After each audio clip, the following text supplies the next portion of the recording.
In science class, we made a volcano with baking soda and vinegar. It bubbled and erupted, just like a real one.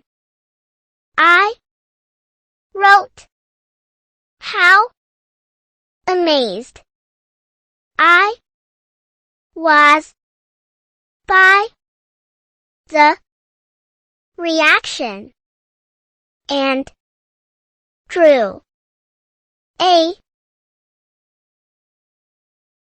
picture of the volcano. Science is so fun.